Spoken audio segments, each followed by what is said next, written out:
Hello friends, special set practice 50-50 के इस question में आपका एक बार फिर से स्वागत है।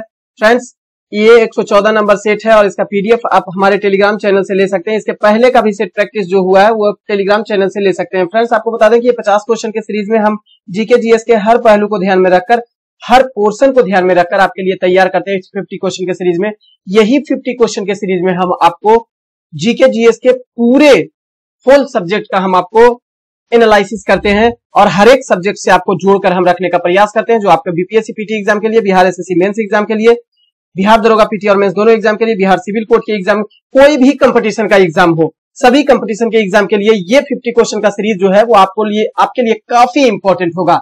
तो फ्रेंड्स, अगर आप इसका पहले का भी सेट प्रैक्टिस देखना चाहते हैं या इसका पीडीएफ लेना चाहते हैं तो हमारे टेलीग्राम चैनल को ज्वाइन कर लीजिएगा। टेलीग्राम चैनल का लिंक हर एक वीडियो के डिस्क्रिप्शन में डाल देते हैं। या फ्रेंड्स, आपको बता दें कि हमारे केसरिया कंप्यूटर क्लास के यूट्यूब चैनल पर जाएंगे और सेट नंबर डाल के भी आप सेट को रिवीजन कर सकते हैं।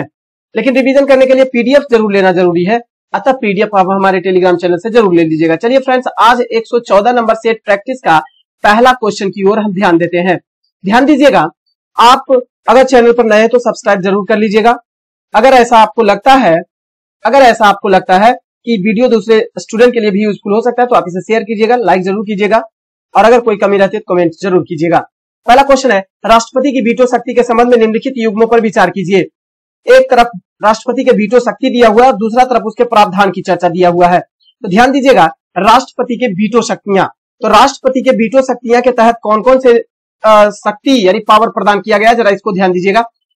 राष्ट्रपति के पास संसद के द्वारा जैसे ही पारित कोई भी विधेयक आता है, संसद के द्वारा कोई भी पारित विधेयक जब राष्ट्रपति के यहाँ जाता है हस्ताक्षरित होने के लिए, कानून बनने के लिए, एक्ट बनने के लिए, तब राष्ट्रपति अपनी अनुमति उस पर प्रदान करे या न करे, यह राष्ट्रपति के स्वविवेक पर निर्भर करता है।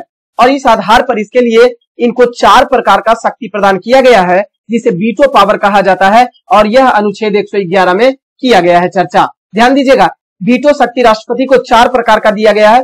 पहला है पूर्ण या आत्यांतिक वीटो, जिसे कहा जाता है, अंग्रेजी में इसे एब्सोल्यूट वीटो कहा जाता है। इसका अर्थ यह होता है कि विधायिका द्वारा पारित विधेयक पर अपनी सहमति राष्ट्रपति के द्वारा रोक लिया जाता है, इसे ही पूर्ण वीटो या आत्यांतिक वीटो कहा जाता है। क्लियर। दूसरा है योग्य या वैशेषिक वीटो या फीचर्ड वीटो, अंग्रेजी में इसे कहा जाता है। यह इसका मतलब यह होता है कि जब विधायिका द्वारा उच्च बहुमत से किसी प्रस्ताव या बिल को निरस्त कर दिया जाए तो ऐसे स्थिति में राष्ट्रपति वीटो शक्ति का प्रयोग करते हैं, इसे ही वैशेषिक वीटो कहा जाता है। तीसरा है निरोधात्मक या निलंबनकारी वीटो या सस्पेंसिव वीटो, जब विधेयिका द्वारा पारित विधेयक को राष्ट्रपति द्वारा पुनः संसद को लौटा दिया जाता है, इसे ही निरोधात्मक या निलंबनकारी वीटो या सस्पेंसिव वीटो कहा जाता है। कहने का मतलब यह है कि जब कोई विधेयक यानी संसद, विधेयक का मतलब संसद, राज्यसभा और लोकसभा, कोई भी विधेयक को पारित करके राष्ट्रपति के यहाँ भेजा और राष्ट्रपति को ऐसा लगा कि नहीं, कोई परिवर्तन करने की आवश्यकता है और पुनः इसे संसद को लौटा दिया जाता है, इस विधेयक को ही, इस वीटो को ही निरोधात्मक वीटो या निलंबनकारी वीटो कहा जाता है, राष्ट्रपति के इस शक्ति को। क्लियर। चौथा है पॉकेट वीटो, जब संसद से पारित कोई भी विधेयक राष्ट्रपति के यहाँ हस्ताक्षरित होने के लिए आता है तो राष्ट्रपति अपने पॉकेट में इसको रख लेता है, यानी उस पर अपनी सहमति प्रदान नहीं करता है। इस शक्ति, राष्ट्रपति के इस शक्ति को ही पॉकेट वीटो के रूप में जाना जाता है। तो चारों प्रकार का वीटो आप पढ़ लिए। अब क्वेश्चन में है वीटो एक तरफ और दूसरी तरफ उसका प्रावधान। पूर्ण वीटो, विधायिका द्वारा पारित विधेयक की स्वीकृति पर रोक लगा देना, बिल्कुल सही है। योग्य वीटो या विशेषिक वीटो किसे कहा जाता है, ध्यान दीजिएगा, जब विधेयक द्वारा उच्च बहुमत से किसी प्रस्ताव या बिल को निरस्त कर दिया जाए तब राष्ट्रपति के द्वारा जो शक्ति प्रदान किया जाता है, जो शक्ति होता है राष्ट्रपति का, उसे वैशेषिक वीटो कहा जाता है। यहां दिया हुआ योग्य वीटो में साधारण बहुमत से विधेयिका द्वारा अधिरोहित किया जा सकता है, बिल्कुल गलत है। तीसरा है पॉकेट वीटो, विधायिका द्वारा पारित विधेयक पर कोई कार्यवाही नहीं करना, अपने पास लंबित रख लेना, इसे ही पॉकेट वीटो कहा जाता है, बिल्कुल सही है। तो 1 और 3 आपका बिल्कुल ही सही हो जाएगा।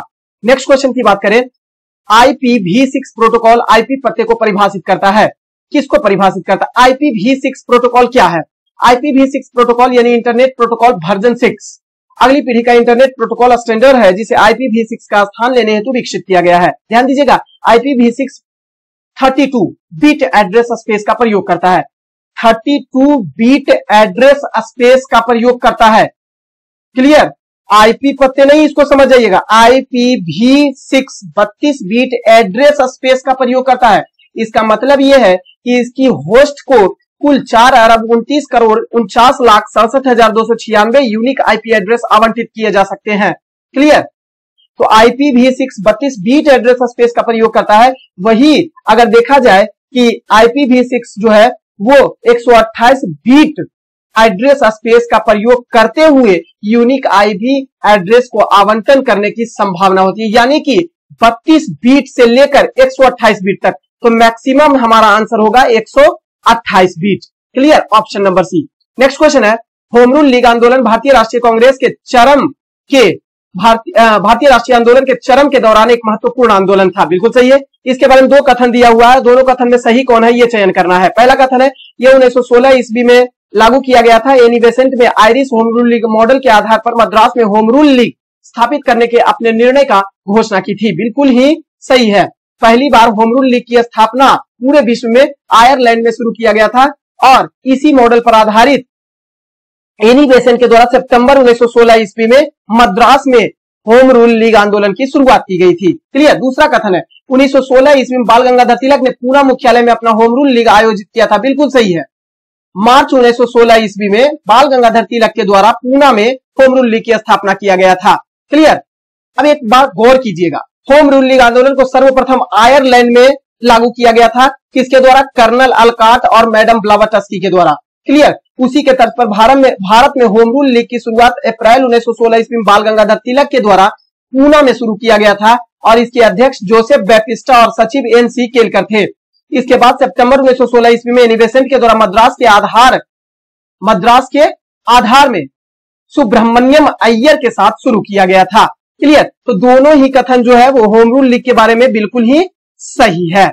क्लियर? नेक्स्ट क्वेश्चन, जब शुष्क बुझे हुए चूने को क्लोरीनीकरण किया जाता है तो मुख्य उत्पाद के रूप में कैल्शियम ऑक्सीक्लोराइड CaOCl2 का निर्माण होता है। क्लियर? कैल्शियम ऑक्सीक्लोराइड को प्राप्त किया जाता है। जब शुष्क बुझे हुए चूने का क्लोरीनीकरण किया जाता है तो मुख्य उत्पाद के रूप में कैल्शियम ऑक्सीक्लोराइड या CaOCl2 के रूप में प्राप्त होता है और इस CaOCl का पूरा रूप जो होता है वो विरंजक चूर्ण होता है। इसका प्रचलित नाम होता है। क्लियर? तो कहने का मतलब यह है बुझे हुए चूने का क्लोरीनीकरण जब हम करेंगे, यानी बुझे हुए चूने को जब क्लोरीन के साथ अभिक्रिया कराएंगे तो हमें विरंजक चूर्ण की प्राप्ति होती है।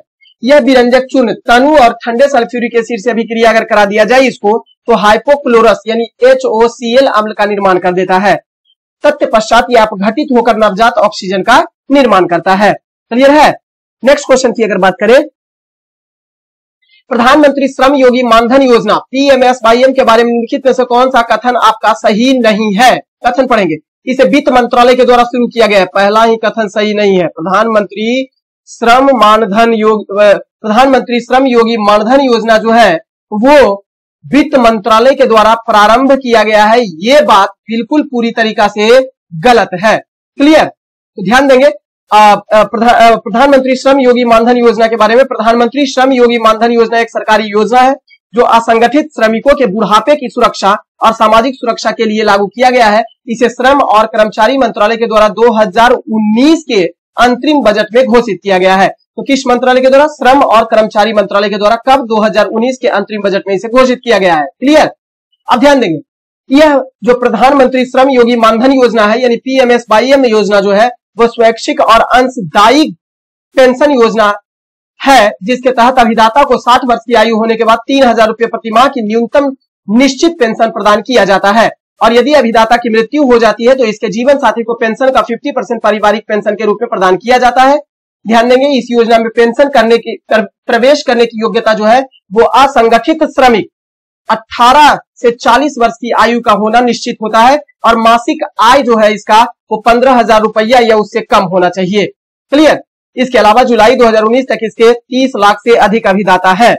ये बात बिल्कुल सही है। नेक्स्ट क्वेश्चन है, ऑटो हॉर्न के अणु बम की खोज निम्नलिखित में से किस सिद्धांत पर आधारित है? खूब इंपॉर्टेंट क्वेश्चन है। नाभिकीय विखंडन पर आधारित है। 1939 ईस्वी में ऑटो हॉर्न नामक विद्वान के द्वारा 1939 ईस्वी में जर्मन वैज्ञानिक ऑटो हॉर्न और F स्ट्रॉसमैन के द्वारा ज्ञात किया गया था कि यूरेनियम 235 पर मंद गति का न्यूट्रॉन जब बौछार किया जाता है तो यूरेनियम 235 का भारी नाभिक जो होता है वो छोटे छोटे दो नाभिकों में विखंडित हो जाता है। इसे ही नाभिकीय विखंडन का रूप कहा गया।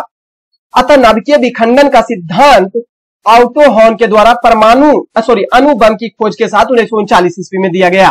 क्लियर।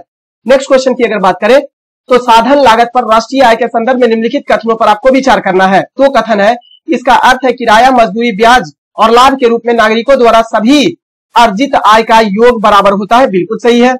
राष्ट्रीय आय की गणना करते समय हमें प्रत्यक्ष करों में कटौती करनी चाहिए और बाजार मूल्य पर शुद्ध राष्ट्रीय उत्पाद में सब्सिडी जोड़ देनी चाहिए। बिल्कुल सही है। दोनों ही कथन जो है वो पूरी तरीका से साधन लागत पर राष्ट्रीय आय के बारे में बिल्कुल सही कथन है। क्लियर। नेक्स्ट क्वेश्चन, निम्नलिखित में से कौन सा कथन आपका सत्य है? 4 कथन है। जॉन्स हॉपकिंस होम्योपैथी के संस्थापक थे। बिल्कुल गलत। होम्योपैथी के संस्थापक हेनीमैन थे। होम्योपैथी के जनक हेनीमैन को माना जाता है। क्लियर। और जॉन हॉपकिंस द्वारा जॉन हॉपकिंस विश्वविद्यालय की तथा जॉन्स हॉपकिंस अस्पताल के स्थापना किया गया था। क्लियर। आइजक न्यूटन की अगर बात करें, ऑप्शन नंबर बी में दिया हुआ है तो ये तो ऑप्शन एक गलत हो गया। दूसरा है विकासवाद का सिद्धांत आइजक न्यूटन दिया, गलत बात है। चार्ल्स डार्विन ने दिया था। आइजक न्यूटन ने तो किसका सिद्धांत दिया? गुरुत्वाकर्षण की खोज किया और गति के संबंध में नियम दिया था। क्लियर।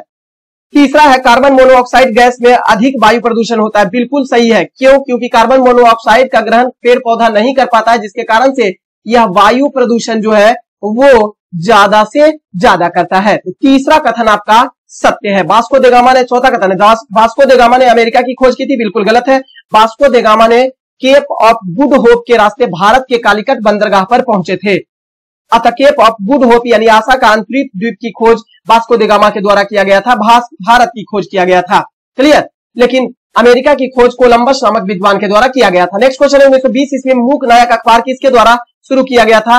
बी.आर. अम्बेडकर के द्वारा 1920 ईस्वी में मूक नायक नामक अखबार की शुरुआत किया गया था तथा इसका प्रकाशन कोल्हापुर के साहू की सहायता से किया गया था। इसके अलावा बी.आर. अम्बेडकर ने riddles in Hinduism, annihilation of caste, Pakistan और partition of India, the Buddha and his Dhamma, the untouchables इत्यादि पुस्तक की रचना बी.आर. अम्बेडकर के द्वारा किया गया था। दादा भाई नेहरूजी की बात करें तो रस्त गुफ्तार नामक अखबार की शुरुआत दादा भाई नेहरूजी के द्वारा किया गया था तथा इनकी प्रसिद्ध पुस्तक poverty and British rule in India था। नेक्स्ट क्वेश्चन है, जल की अस्थायी कठोरता को दूर करने के लिए किस लवण का प्रयोग किया जाता है? तो sodium chloride sodium carbonate Na2CO3 × 10H2O का इस्तेमाल अस्थायी कठोरता को दूर करने के लिए किया जाता है। अब ध्यान देंगे अस्थायी कठोरता जल में हो कैसे जाता है। तो अस्थायी कठोरता जो है वो क्लोराइड और सल्फेट के रूप में मैग्नीशियम और कैल्शियम के घुलनशील लवण की उपस्थिति के कारण जल में हो जाता है। अब इसे दूर करने के लिए सोडियम क्लोराइड का इस्तेमाल क्यों किया जाता है, जरा इसको ध्यान दीजिएगा। धोबन सोडा इसे कहा जाता है, कैल्शियम क्लोराइड को, और यह कठोर जल में बहुत ही घुलनशील होता है। कैल्शियम और मैग्नीशियम क्लोराइड और सल्फेट के साथ यह अभिक्रिया कर जाता है, जिसके कारण से घुलनशील कार्बोनेट बना लेता है। इसके अलावा यह प्राकृतिक रूप से जल में घुलनशील होने के कारण बड़ी संख्या में जल में कार्बोनेट आयन मुक्त कर देता है तथा यही कैल्शियम आयन और सोडियम कार्बोनेट मिलकर कार्बोनेट आयन का निष्कासन कर देते हैं और जल की अस्थायी कठोरता दूर हो जाती है। इसके अलावा जल की अस्थायी कठोरता को दूर करने के लिए परम्यूटेड विधि का इस्तेमाल भी किया जाता है, जिसमें चूना सोडा प्रक्रम का इस्तेमाल किया जाता है, क्षार विनिमय प्रक्रम का इस्तेमाल किया जाता है और विखनिजीकरण का भी इस्तेमाल कठोर जल की अस्थायी कठोरता को दूर करने के लिए किया जाता है। नेक्स्ट क्वेश्चन है, जब कोई व्यक्ति जल में तैरता है तो जल का दाब व्यक्ति के कर्णपट पर महसूस होता है। ऐसा इसलिए क्योंकि व्यक्ति के ऊपर जल का भार बढ़ जाता है। जैसे जैसे वह गहराई में जाता है वैसे वैसे पानी का दाब उसके ऊपर बढ़ जाता है, अतः उसका दाब उसके कर्णपट पर महसूस होता है। ध्यान दे देंगे, समुद्र में जितने गहराई पर नीचे जाएंगे, प्रत्येक 33 फीट या 10.6 मीटर की गहराई पर जाएंगे तो दाब इतना ज्यादा बढ़ जाता है कि वातावरण के जितना अधिक हो जाता है। नेक्स्ट क्वेश्चन है, निम्नलिखित में से कौन सा सामाजिक सुरक्षा का साधन इसमें से नहीं है?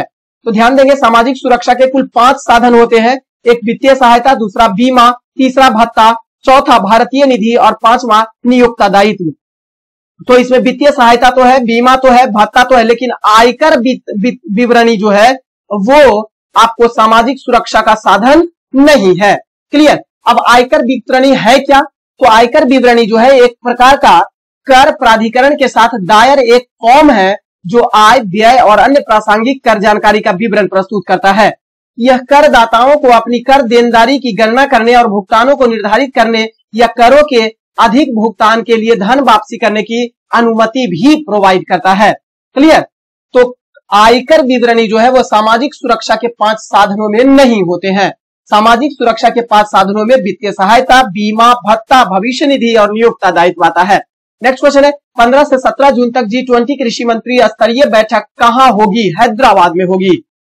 हैदराबाद में आयोजित होगी। कृषि कार्य समूह AWG की मंत्री स्तरीय बैठक हैदराबाद में होगी, जो कि 15 से 17 जून 2023 को आयोजित किया जा रहा है। और यह 3 दिवसीय कार्यक्रम में G20 सदस्य देश, आमंत्रित देशों और राष्ट्रीय अंतरराष्ट्रीय संगठन के 200 से अधिक प्रतिनिधि भाग लेंगे। ध्यान दीजिएगा, इस कार्यक्रम में विभिन्न देशों के कृषि मंत्री और अंतरराष्ट्रीय संगठनों के महानिदेशक भी शामिल होंगे। ध्यान दीजिएगा, इस दिन के मंत्री स्तरीय कार्यक्रम में 3 समानांतर सत्रों में खाद्य सुरक्षा और पोषण के लिए सतत कृषि पर चर्चा भी किया जाएगा और महिलाओं के नेतृत्व वाली कृषि, सतत जैव विविधता और जलवायु समाधान पर उच्च स्तरीय मंत्री स्तरीय चर्चा भी इसमें शामिल किया जाएगा। क्लियर? नेक्स्ट क्वेश्चन, किसी ध्वनि तरंग की आवृत्ति 4 किलोहर्ट्ज है और उसकी तरंग दैर्घ्य 35 सेंटीमीटर है, तो 3 किलोमीटर की दूरी तय करने में कितना समय वह लेगा? बड़ा इंपॉर्टेंट क्वेश्चन है। आपको दिया हुआ क्या है? आवृत्ति दिया हुआ है, आवृत्ति। और आवृत्ति को किससे इंडिकेट करते हैं? जरा इसको ध्यान दीजिएगा, एफ के द्वारा इंडिकेट किया जाता है। आवृत्ति कितना दिया हुआ है? 4 किलो हर्ट्ज। इसको केवल हर्ट्ज में बदलेंगे तो किलो से को 1000 में अगर बदल देंगे तो हर्ट्ज में आ जाएगा, यानी 4000 हर्ट्ज हो गया आवृत्ति परिसर। क्लियर? तरंग दैर्घ्य की बात करेंगे, तरंग दैर्घ्य की बात करेंगे तो तरंग दैर्घ्य को लेमडा से सूचित किया जाता है और ध्यान देंगे यह 35 सेंटीमीटर है, 35 सेंटीमीटर। इसको अगर हम मीटर में बदलेंगे तो 0.35 मीटर हो जाएगा। क्लियर? और क्या दिया हुआ है? आपको दूरी दिया हुआ है, यानी डिस्टेंस आपको दिया हुआ है। दूरी कितना दिया हुआ है? 3 किलोमीटर। और इसको मीटर में बदलेंगे तो कितना हो जाएगा? 3000 मीटर। क्लियर?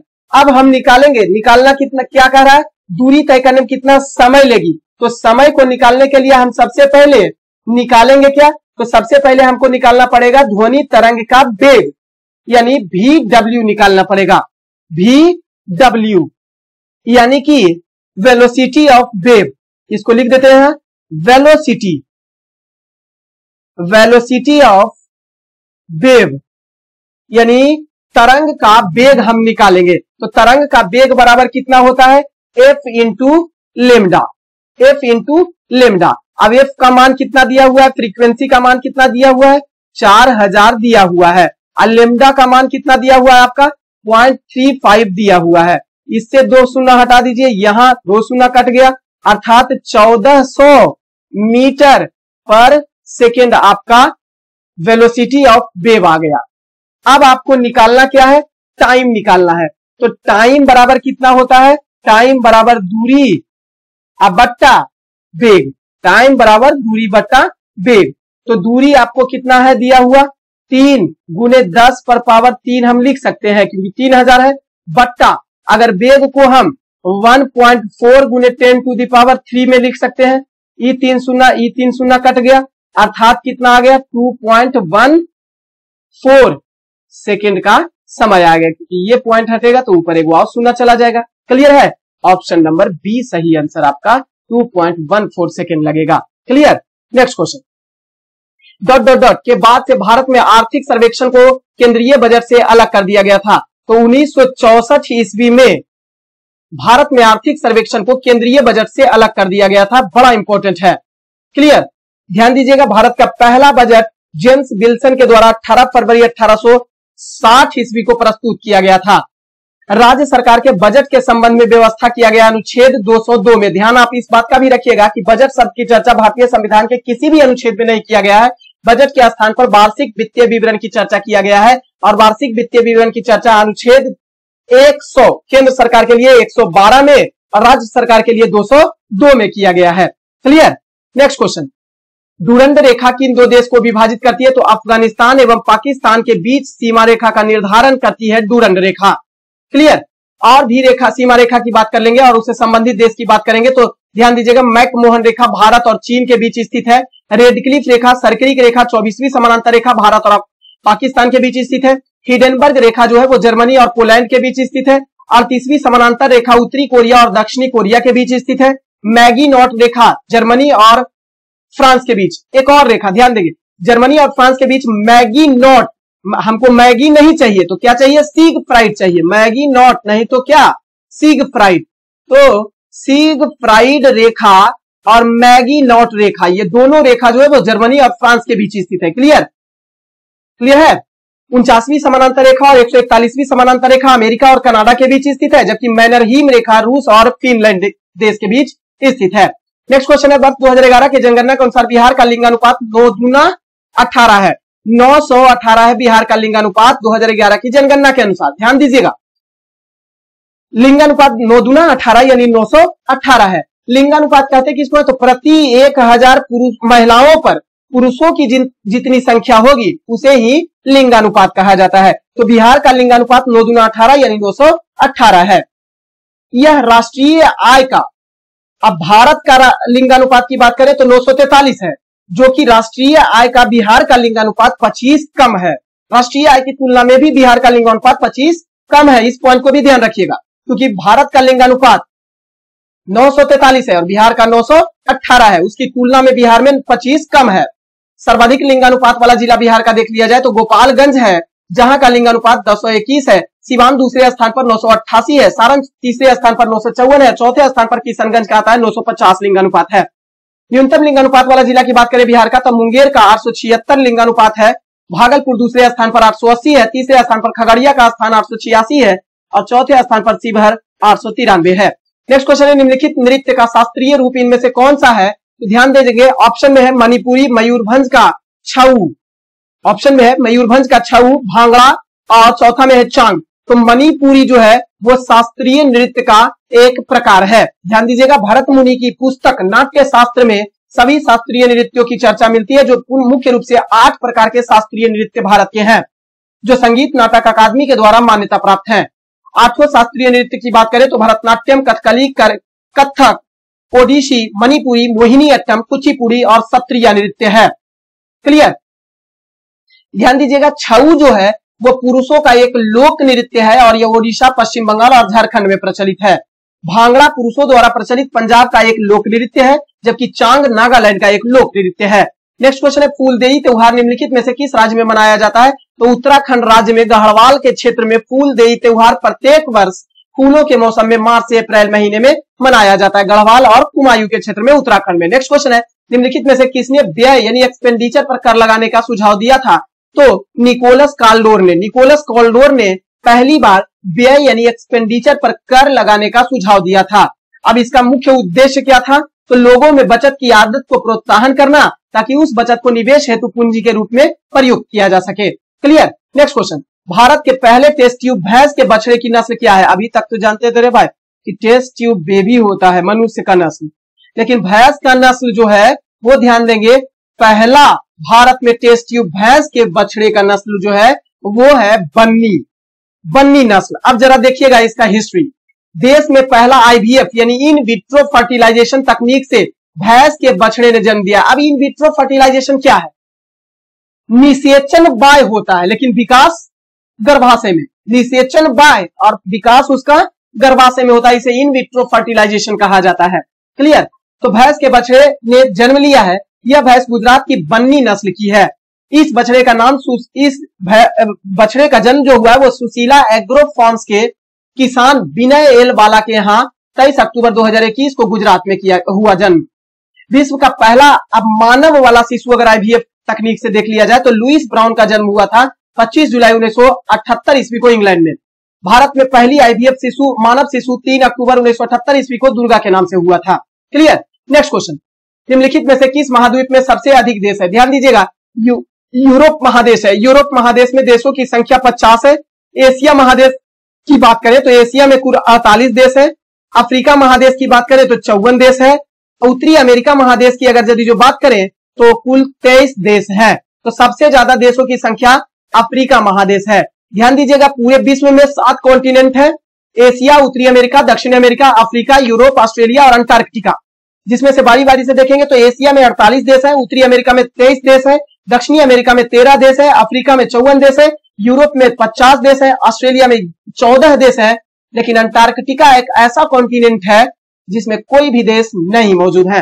नेक्स्ट क्वेश्चन है, तुलनात्मक सुलाभ के सिद्धांत का प्रतिपादन का श्रेय निम्नलिखित में से किसे दिया जाता है? David Ricardo. डेविड रिकार्डो ने तुलनात्मक सुलाभ के सिद्धांत का प्रतिपादन इकोनॉमिक्स के क्षेत्र में किया था। और बात कर लेते हैं बाकी के सभी ऑप्शन जो दिए हुए हैं, तो कुछ अर्थशास्त्री और उनके सिद्धांत। मजदूरी को सिद्धांत का प्रतिपादन एडम स्मिथ ने दिया था। अंतरराष्ट्रीय व्यापार का आधुनिक सिद्धांत का प्रतिपादन हेक्स्चर एवं ओहलिन के द्वारा दिया गया। अवसर लागत के सिद्धांत का प्रतिपादन हेबरलर के द्वारा दिया गया था। गरीबी का दुष्चक्र दृष्टिकोण का सिद्धांत रेगनर नर्क्स के द्वारा दिया गया था। प्लानिंग एंड द पुअर सिद्धांत का प्रतिपादन बीएस मनहास के द्वारा दिया गया था। न्यूनतम त्याग का सिद्धांत जेएस मिल के द्वारा दिया गया था और जीरो बेस बजटिंग का सिद्धांत पीटर पायर के द्वारा किया गया था। नेक्स्ट क्वेश्चन है, अकबर ने सर्वप्रथम वैवाहिक संबंध राजपूतों के जिस ग्रह में स्थापित किया था वो था कछवाहा से। अब ध्यान दीजिएगा, एक प्राचीन भारतीय इतिहास मगध की ओर चलेंगे तो बिंबिसार के द्वारा भी अपने साम्राज्य को दूर दूर तक फैलाने के लिए वैवाहिक संबंध स्थापित किया था और कई विवाह स्थापित किए थे, जिसके तहत वो अपना राजनीति को, अपना राष्ट्र को दूर दूर तक फैलाया था। ठीक मुगल काल में भी अकबर एक ऐसा शासक हुआ जो वैवाहिक संबंध स्थापित करके अपने साम्राज्य का विस्तार किया था। इन्होंने राजपूत नीति के तहत 1562 ईस्वी में आमेर के कछवाहा राजा के बिहारी मल की पुत्री जोधाबाई से विवाह किया था। क्लियर। अब ध्यान दीजिएगा, अकबर का जन्म 15 अक्टूबर 1542 ईस्वी को राणा वीर साल के महल में हुआ था। उनकी माता का नाम हमीदा बानू बेगम और पिता का नाम हुमायूं था। इनके बचपन का नाम जलाल था। ध्यान दीजिएगा, अकबर का जन्म 14 फरवरी 1556 ईस्वी को तकरीबन 14 वर्ष की आयु में ही पंजाब के कलानौर नामक स्थान पर राज्याभिषेक हुआ और इसकी मृत्यु 16 अक्टूबर 1605 ईस्वी को हुई थी। अकबर का मकबरा की बात किया जाए तो आगरा के निकट सिकंदरा में इसे दफनाया गया था, अतः इसका मकबरा सिकंदरा में स्थित है। नेक्स्ट क्वेश्चन है, निम्नलिखित में से वर्ष 1976 में विकसित सर्वप्रथम सुपर कंप्यूटर कौन सा है? Crave first. क्रेव फर्स्ट जो है वो दुनिया का पहला सुपर कंप्यूटर है। क्रेव फर्स्ट विश्व का प्रथम सुपर कंप्यूटर 1976 ईस्वी में विकसित क्रेव फर्स्ट है, जिसका निर्माण सेमूर क्रे को माना जाता है, जिन्होंने क्रे रिसर्च कंपनी अमेरिका के द्वारा विकसित किया था। क्लियर। यानी क्रे कंपनी की अगर बात करें तो क्रे रिसर्च कंपनी अमेरिका, क्रे रिसर्च कंपनी अमेरिका के द्वारा, क्रे रिसर्च कंपनी अमेरिका के द्वारा, तथा अगर बात किया जाए व्यक्ति की तो क्रे रिसर्च कंपनी के अंदर सेमूर क्रे के द्वारा पहला सुपर कंप्यूटर का निर्माण किया गया था। क्लियर। अब देखा जाए भारत के बारे में तो भारत का पहला सुपर कंप्यूटर परम 8000 है, जो सी डैक कंपनी के द्वारा 1991 ईस्वी में विकसित किया गया था। सुपर कंप्यूटर की क्षमता की बात करें तो फ्लॉप्स यानी फ्लोटिंग ऑपरेटिंग पर सेकेंड के आधार पर होती है। विश्व में सुपर कंप्यूटर का जनक सेमूर क्रे को माना जाता है, क्योंकि सर्वप्रथम इन्होंने ही क्रे फर्स्ट का निर्माण किया था क्रे रिसर्च कंपनी के अंदर। क्लियर। भारत में सुपर कंप्यूटर के जनक की बात करें तो विजय पांडुरंग भटकर को भारत में सुपर कंप्यूटर का जनक माना जाता है। क्लियर। नेक्स्ट क्वेश्चन, वित्त वर्ष 2022-23 में कौन सा देश भारतीय समुद्री भोजन का सबसे बड़ा आयातक बना है? वो है संयुक्त राज्य अमेरिका, दूसरे स्थान पर चीन और तीसरे स्थान पर यूरोपीय संघ का नाम आता है। क्लियर। नेक्स्ट क्वेश्चन, अच्छा अब इसमें भी बात करेंगे कि भारत का समुद्री फूड कौन सा है जो सबसे ज्यादा निर्यात हुआ है? फ्रोजन झींगा, दूसरे स्थान पर फ्रोजन फिश है। क्लियर। नेक्स्ट क्वेश्चन, ग्राम सभा सही रूप से किसको निरूपित करती है? तो पंचायत के लिए निर्वाचन मंडल को निरूपित करने के लिए ग्राम सभा जानी जाती है। क्लियर। अब इसकी चर्चा, ग्राम सभा को पंचायत के निर्वाचक मंडल के रूप में परिभाषित किया गया है अनुच्छेद 243 के खंड ख में। क्लियर। नेक्स्ट क्वेश्चन, बिहार के किस जलप्रपात को खादरपोह जलप्रपात के नाम से जाना जाता है? दुर्गावती जलप्रपात। दुर्गावती जलप्रपात जो बिहार के रोहतास जिला में छानपापर नामक स्थान पर स्थित है और इसकी कुल ऊंचाई 90 मीटर या फीट में 300 फीट है। ऑप्शन नंबर बी की बात करें, धुआं कुंड जलप्रपात जो कि रोहतास जिला में ही काब नदी पर स्थित है। काकोलत जलप्रपात की बात करें ऑप्शन नंबर ए में तो नवादा जिले में काकोलत पहाड़ी पर स्थित है, जिसकी कुल ऊंचाई 47 मीटर और फीट में 107 फीट है तथा मुख्य जलप्रपात की ऊंचाई लगभग 24 मीटर है, जो कि फीट में 80 फीट है। ध्यान दीजिएगा, काकोलत जलप्रपात बिहार का जलप्रपात ऐसा है जो 7 धाराओं से मिलकर बना हुआ है। क्वेश्चन में पूछेगा 7 धाराओं से मिलकर बना हुआ जलप्रपात काकोलत जलप्रपात जो नवादा जिले में है। गुरु सिंधु जलप्रपात की बात करें तो झारखंड व छत्तीसगढ़ की सीमा पर कनहर नदी के द्वारा 200 फीट की ऊंचाई पर स्थित है। नेक्स्ट क्वेश्चन है, सतत विकास की अवधारणा को इनमें से किस रिपोर्ट के द्वारा अस्तित्व में लाया गया था? Brundtland report. के आधार पर सतत विकास की अवधारणा को लाया गया था। अब ध्यान दीजिएगा, ये ब्रंटलैंड रिपोर्ट क्या है? तो सतत विकास शब्द का सर्वप्रथम प्रयोग नॉर्वे के प्रधानमंत्री हार्लेम ब्रंटलैंड ने 1987 ईस्वी में किया था, जिस कारण से सतत विकास की अवधारणा का प्रतिपादन माना जाता है हार्लेम ब्रंटलैंड को।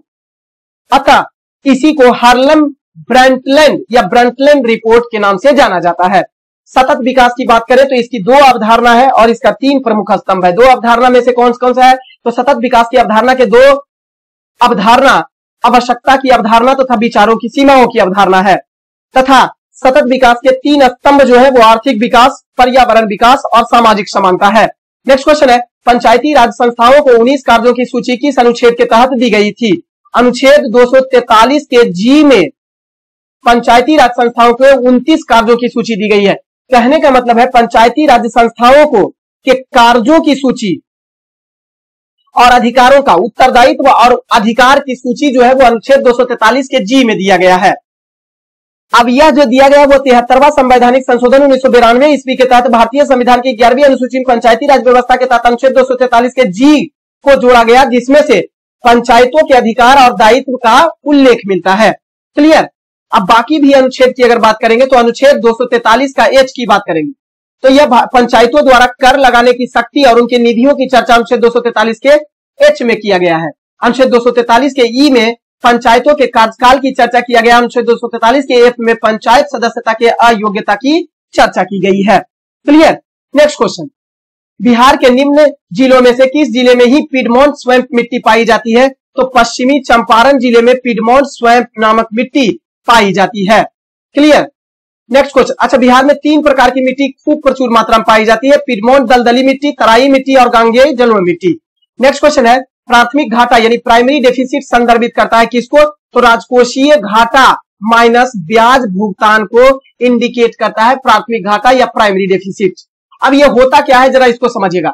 तो चालू वर्ष के राजकोषीय घाटे और पिछले वर्ष की उधारी पर भुगतान किए गए ब्याज के बीच का अंतर ही प्राथमिक घाटा कहलाता है। यह ब्याज को छोड़कर सरकार की उधार आवश्यकताओं को दर्शाता है। यह वह राशि होती है जिसके द्वारा किसी सरकार का कुल व्यय कुल आय से अधिक होता है। प्राथमिक घाटा में ब्याज भुगतान शामिल नहीं किया जा सकता है। प्राथमिक घाटा सरकार के व्यय को पूरा करने के लिए आवश्यक उधार को दर्शाता है। क्लियर? ये था प्राथमिक घाटा के बारे में कुछ बातें। नेक्स्ट क्वेश्चन है, IAEA का मुख्य कार्य क्या होता है? International atomic energy agency. इसका मुख्य कार्य यह है कि विश्व भर में नाभिकीय ऊर्जा के शांतिपूर्ण उपयोग करना और उसको बढ़ावा देना इसका मुख्य उद्देश्य रहा है। इसका हिंदी होता है अंतरराष्ट्रीय परमाणु ऊर्जा एजेंसी यानी इंटरनेशनल एटॉमिक एनर्जी एजेंसी, जिसकी स्थापना 1957 ईस्वी को की गई थी। क्लियर?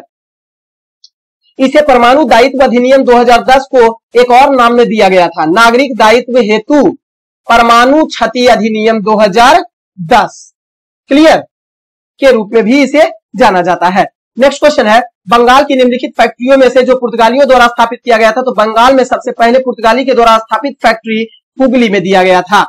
क्लियर? पुर्तगाली ईस्ट इंडिया कंपनी की स्थापना की बात करें तो 1498 ईस्वी में किया गया था। इसके द्वारा स्थापित पहली व्यापारिक कोठी अब फैक्ट्री है जो हुगली में, अब पहली व्यापारिक कोठी कोचीन में खोला गया था पुर्तगालियों के द्वारा। क्लियर है? वास्को द गामा कोचीन में सर्वप्रथम पुर्तगाली दुर्ग का निर्माण 1503 ईस्वी में किया था।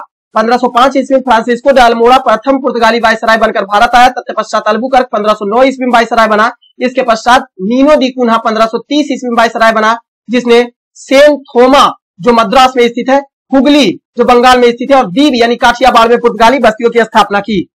ध्यान दीजिएगा, बंगाल के चिंसूरा और श्रीरामपुर में अंग्रेजों ने बंगाल में पहली फैक्ट्री स्थापित की थी। क्लियर? नेक्स्ट क्वेश्चन है, हाल ही में एनएचपीसी लिमिटेड में निर्देशक यानी कार्मिक के रूप में किसने अपना कार्यभार संभाला है? उत्तम लाल के द्वारा संभाला गया है अपना कार्यभार। क्लियर? एनएचपीसी यानी national hydro electric power corporation, यह भारत में सार्वजनिक क्षेत्र का उपक्रम है जो पनबिजली उत्पादन में विशेषज्ञता रखता है और भारत और विदेशों में जल विद्युत परियोजनाओं का विकास, निर्माण और संचालन करता है। एनएचपीसी की स्थापना 1975 ईस्वी में फरीदाबाद में किया गया था तथा इसका मुख्यालय हरियाणा में स्थित है। नेक्स्ट क्वेश्चन है, फैराडे स्थिरांक क्या है? तो फैराडे स्थिरांक जो है वो सार्वभौमिक स्थिरांक के रूप में फैराडे स्थिरांक को जाना जाता है। जरा परिभाषा पर ध्यान दीजिएगा। तो भौतिकी एवं रसायन विज्ञान में मोल इलेक्ट्रॉनों पर स्थित कुल आवेश की मात्रा को फैराडे कांस्टेंट के नाम से जाना जाता है और इसका प्रतीक F होता है तथा यह सार्वभौमिक स्थिरांक होता है। नेक्स्ट क्वेश्चन है, world program of action WPA पहल किससे संबंधित है? तो यह दिव्यांग निवारण को बढ़ाने हेतु वैश्विक रणनीति को तय करता है। ध्यान दीजिएगा, विश्व में विकलांगता की रोकथाम, पुनर्वास और अवसरों के समानता को बढ़ाने के लिए वैश्विक रणनीति के रूप में संयुक्त राष्ट्र संघ के महासभा के द्वारा प्रत्येक वर्ष 3 दिसंबर को मनाया जाता है दिव्यांगता दिवस। इसकी शुरुआत 3 दिसंबर 1982 ईस्वी को किया गया था। नेक्स्ट क्वेश्चन है, अमीबा में अलैंगिक जनन की सामान्य विधि क्या होती है? द्विविभाजन। अमीबा में अलैंगिक जो जनन होता है वो द्विविभाजन के माध्यम से होता है। क्लियर? अमीबा के द्विविभाजन प्रक्रिया में एक जीवाणु कोशिका समान प्रकार की 2 संतति कोशिका में विभाजित हो जाती है। संयुग्मन, ऑप्शन में जो दिया हुआ है संयुग्मन, जिसे कंजुगेशन कहा जाता है। इस विधि की खोज लेंडरबर्ग तथा टैटम ने 1946 ईस्वी में की थी। इस प्रकार के लैंगिक जनन में 2 कोशिकाओं का मिलान एवं डीएनए का स्थानांतरण होता है। बीजाणुक जनन यानी स्पोर फॉर्मेशन किसे कहा जाता है? ऑप्शन नंबर बी में दिया हुआ है। तो प्रतिकूल पर्यावरणीय परिस्थितियों के दौरान वनस्पतिक कोशिकाओं से बीजाणुओं के निर्माण की क्रिया बीजाणुक जनन यानी स्पोर फॉर्मेशन कहलाता है। पुनरुद्भवन की बात करें यानी रीजनरेशन की बात करें तो हाइड्रा एवं प्लेनेरिया जैसे सरल प्राणियों को यदि कई टुकड़ों में काट दिया जाए तो प्रत्येक टुकड़े विकसित होकर पूर्ण जीव का निर्माण कर लेते हैं। इसे ही पुनरुद्भवन यानी रीजनरेशन कहा जाता है। नेक्स्ट क्वेश्चन है, सिंधु घाटी सभ्यता की विकसित अवस्था में निम्नलिखित में से किस स्थान से घरों में कुओं के अवशेष मिले हैं? वो है हड़प्पा में। हड़प्पा में के घरों में कुआं के अवशेष मिले हैं। अब यह हड़प्पा जो है, सॉरी हड़प्पा नहीं, मोहनजोदड़ो होना चाहिए, मोहनजोदड़ो। मोहनजोदड़ो में कुआं के अवशेष मिले हैं। जरा ध्यान दीजिएगा, मोहनजोदड़ो जिसे मृतकों का टीला कहा जाता है, यह पाकिस्तान के सिंध प्रांत के लरकाना जिले में सिंधु नदी के तट पर स्थित है, जिसकी खोज रखाल दास बनर्जी के द्वारा 1922 ईस्वी में किया गया था। मोहनजोदड़ो से प्राप्त कुछ अवशेष की बात कर लेंगे तो विशाल स्नानागार एवं अन्नागार की खोज हुआ है। महाविद्यालय भवन, कांसे की नृत्य रत्नारी की मूर्ति, मुद्रा पर अंकित पशुपति की मूर्ति, कुंभकारों के 6 भट्टे, सूती कपड़ा, हाथी का कपाल खंड, गले हुए तांबे के ढेर, सीपी की बनी हुई पटरी, अंतिम स्तर पर बिखरे हुए एवं कुएं से प्राप्त नर कंकाल, कुएं से प्राप्त नर कंकाल, घोड़े के दांत और गीली मिट्टी पर कपड़े के साक्ष्य भी मोहनजोदड़ो से मिले हैं। नेक्स्ट क्वेश्चन है, बिहार राज्य के कुल भौगोलिक क्षेत्र की तुलना में समस्त वन्य क्षेत्र का प्रतिशत कितना रहा है? तो 7.84% रहा है। वन स्थिति रिपोर्ट 2011 की बात करें तो बिहार में लगभग 7380.79 वर्ग किलोमीटर वन आवरण है, जो राज्य के कुल भौगोलिक क्षेत्रफल का लगभग 7.84% है। जबकि वृक्ष आवरण की बात करें तो 2341 वर्ग किलोमीटर है, जो कुल भौगोलिक क्षेत्रफल का 2.48% है। इस प्रकार बिहार में कुल वन वृक्ष आवरण 9722 वर्ग किलोमीटर है, जो भौगोलिक क्षेत्रफल का कुल 10.32% है। तो प्रतिशत में भी ध्यान रखेंगे और वर्ग किलोमीटर में भी ध्यान रखेंगे। नेक्स्ट क्वेश्चन है, राज्य के नीति निर्देशक तत्व को सामाजिक क्रांति का दस्तावेज भी कहा जाता है। संविधान का कौन सा अनुच्छेद इसकी ओर इंगित करता है? अनुच्छेद 38। अनुच्छेद 38 जो है वो राज्य के नीति निर्देशक तत्व के अंतर्गत सामाजिक क्रांति का दस्तावेज भी इसे कहा जाता है। अनुच्छेद 38 क्या कहता है कि राज्य लोक कल्याण की अभिवृद्धि के लिए सामाजिक व्यवस्था बनाएगा, जिससे नागरिकों को सामाजिक, आर्थिक और राजनीतिक न्याय मिलेगा। क्लियर? अतः यही कारण है कि इसे सामाजिक क्रांति का दस्तावेज कहा जाता है। अनुच्छेद 49 की बात करें तो राष्ट्रीय महत्व के स्मारक स्थानों व वस्तुओं का संरक्षण प्रदान किया गया है। अनुच्छेद 26 में धार्मिक कार्यों के प्रबंध की चर्चा स्वतंत्रता मिलती है और अनुच्छेद 51 में अंतर्राष्ट्रीय शांति और सुरक्षा की अभिवृद्धि किया गया है। नेक्स्ट क्वेश्चन है, राष्ट्रीय किसान आयोग का गठन कब किया गया था? राष्ट्रीय किसान आयोग का गठन 2004 में MS स्वामीनाथन के अगुवाई में किया गया था। इसका मुख्यालय नई दिल्ली में है। इसका उद्देश्य किसानों के हितों की सुरक्षा करना। आयोग द्वारा प्रस्तुत रिपोर्ट में कृषि क्षेत्र में तीव्र तथा समावेशी विकास पर बल दिया गया, जो 11वीं पंचवर्षीय योजना का प्रमुख लक्ष्य था।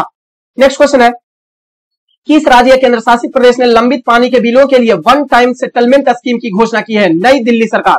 दिल्ली सरकार के द्वारा दिल्ली के मुख्यमंत्री अरविंद केजरीवाल ने राष्ट्रीय राजधानी में उपभोक्ता के लंबित पानी के बिलों के लिए वन टाइम सेटलमेंट स्कीम की घोषणा की है। ध्यान देंगे 1 अगस्त से प्रभावी होगा यह योजना।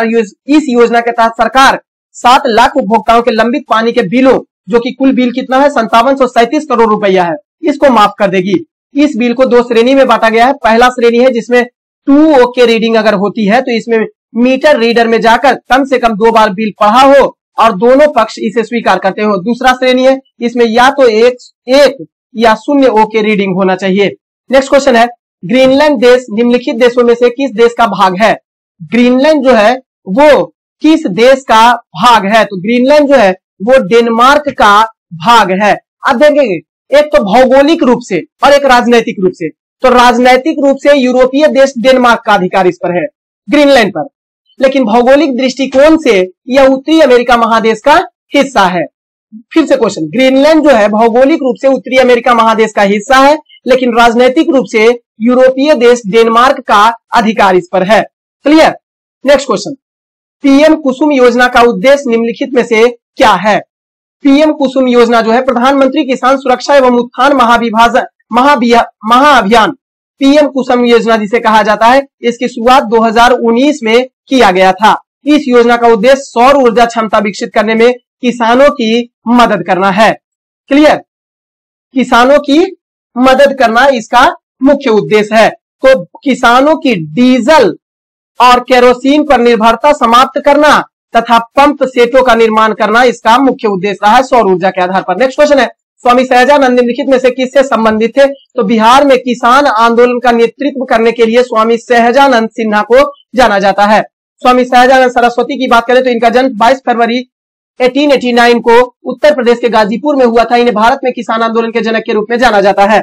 1928 ईस्वी में सोनपुर यानी छपरा में बिहार प्रांतीय किसान सभा का अध्यक्ष चुना गया इनको, और 1929 ईस्वी में बिहार प्रांतीय किसान सभा की स्थापना की थी। 1929 में इन्होंने 1936 ईस्वी में अखिल भारतीय किसान सभा का गठन किया तथा प्रथम अधिवेशन जो लखनऊ में हुआ था इसकी अध्यक्षता की थी।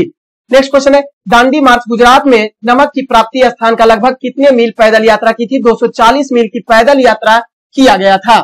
क्लियर?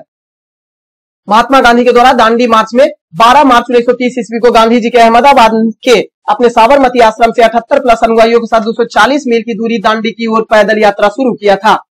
गांधी जी और उनके साथी 6 अप्रैल 1930 ईस्वी को दांडी पहुंचे। इसी दिन गांधी जी द्वारा सविनय अवज्ञा आंदोलन की शुरुआत की गई थी।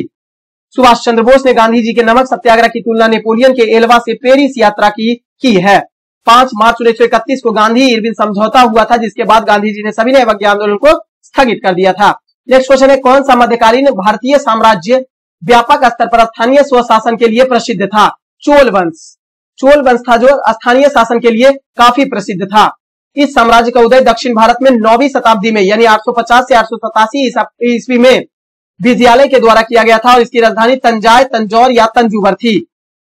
चोल स्थानीय स्वशासन के तहत संपूर्ण साम्राज्य को 6 प्रांत में बांट दिया गया था। प्रांत को मंडलम, मंडलम को कोट्टम, कोट्टम को नाडु, नाडु को कई कुर्रमों में विभक्त किया गया था। नाडु की स्थानीय सभा को नाटूर एवं नगर की स्थानीय सभा को नगरतार कहा जाता था। क्लियर? नेक्स्ट क्वेश्चन है, विश्व बुजुर्ग दुर्व्यवहार जागरूकता दिवस पहली बार कब मनाया गया था? बहुत इंपॉर्टेंट क्वेश्चन है। पहली बात तो यह कि विश्व बुजुर्ग दुर्व्यवहार जागरूकता दिवस जो है वो प्रत्येक वर्ष 15 जून को दुनिया भर में मनाया जाता है। इस दिन वृद्ध जनों के खिलाफ होने वाले दुर्व्यवहार के लिए आवाज उठाने हेतु मनाया जाता है। क्लियर? आवाज उठाने हेतु मनाया जाता है। इसे पहली बार 15 जून 2006 को International Network for the Prevention of Elder Abuse and World Health Organization के द्वारा शुरू किया गया था। क्लियर? सही आंसर आपका 2006 हो जाएगा। 2023 के लिए इस दिवस की थीम जो है वो क्लोजिंग द सर्कल रही है। Closing the circle addressing gender based violence in old age policy law and evidence based responses रहा है। नेक्स्ट क्वेश्चन है, राष्ट्रीय ग्रामीण रोजगार गारंटी अधिनियम के तहत प्रत्येक परिवार को न्यूनतम कितने दिन का रोजगार प्रदान करने का प्रावधान किया गया था? तो 100 दिनों का रोजगार प्रदान करने का प्रावधान किया गया था। अब ध्यान दीजिएगा, राष्ट्रीय ग्रामीण रोजगार गारंटी अधिनियम के तहत प्रत्येक परिवार को 100 दिन के लिए, अब इसी का अब ध्यान देंगे, पहले तो इसका नाम था नरेगा यानी national rural employment guarantee act, राष्ट्रीय ग्रामीण रोजगार गारंटी अधिनियम। इसकी शुरुआत 2 फरवरी 2006 को की गई थी। आंध्र प्रदेश के बंदनापल्ली जिले के अनंतपुर गांव से इसकी शुरुआत की गई थी। इसका नाम 2 अक्टूबर 2009 को बदल दिया गया और इसका नाम मनरेगा रख दिया गया यानी महात्मा गांधी रोजगार गारंटी एक्ट। क्लियर? मनरेगा योजना ग्रामीण विकास मंत्रालय के द्वारा चालू किया गया है। इस योजना का निर्माण जया ग्रेंज के द्वारा किया गया था। क्लियर? फ्रेंड्स, ये 50 क्वेश्चन का सीरीज आपके लिए कैसा रहा कमेंट बॉक्स में जरूर बताइएगा। आज की सेवा को देते विराम। बहुत बहुत धन्यवाद।